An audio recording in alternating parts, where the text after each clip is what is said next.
Hi folks. So on this channel I make a point of being positive, and I want to call for unity at the moment, because it seems that we live in pretty unsettled times. It's like we're standing at a crossroads and things could go one way or the other, and all around us voices seem to be growing louder, harsher, more insistent. They tell us to fear our neighbours, to turn suspicion into a creed, closed doors that once swung open with easy generosity. We're told to look down at those who arrive with nothing but the clothes on their backs, and to see them as the enemy. But let's speak the truth. Asylum seekers, refugees, migrants, they're not invaders.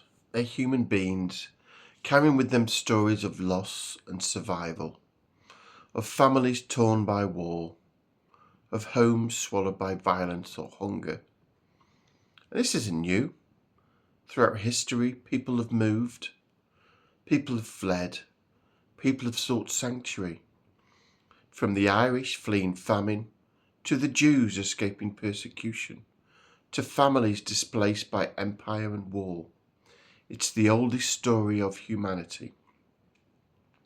To seek safety shouldn't be a crime. It's the most human act of all. So why now do we fear poison? So why now do we let fear poison compassion? Why do we allow the far right to rise on tides of anger and division? They point at the powerless, at the desperate, and they cry, "Here is your enemy."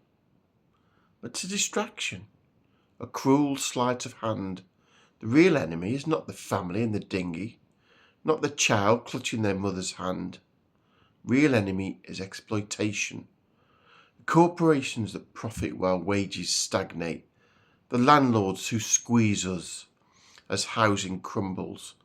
The billionaires who hoard wealth in tax havens while public services are starved. These are the forces that seek to divide us, to make us look at one another instead of what they're doing. And it's the oldest trick in the book. And they're delighted when we fight amongst ourselves, just like they're programming us to do. For then we don't turn to face them. If we're to have a future worth living, we must reclaim the language of compassion. Unity is not naive. Unity makes us more powerful. When workers stand with workers, regardless of where they were born, when neighbours embrace neighbours, regardless of the colour of their skin, when communities refuse to be broken by the politics of hate and division, then and only then can we truly challenge those who exploit us all. Let's remind ourselves compassion isn't weakness, it's courage. It's far easier to hate than to understand, far easier to turn away than to extend a hand. History will not judge us kindly if we fail to rise to this moment. So I call upon you to see those seeking asylum not as strangers, but as fellow travellers in this life, to seek through the lies that pit us against each other, to recognise the real struggle is not between neighbour and neighbour, but between the many who toil and the few who feast.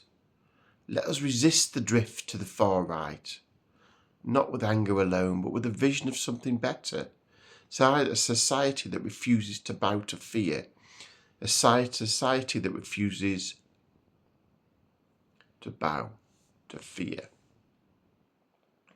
a society that values every human being, a society that remembers that the only borders worth defending are those we draw around fairness, dignity and justice.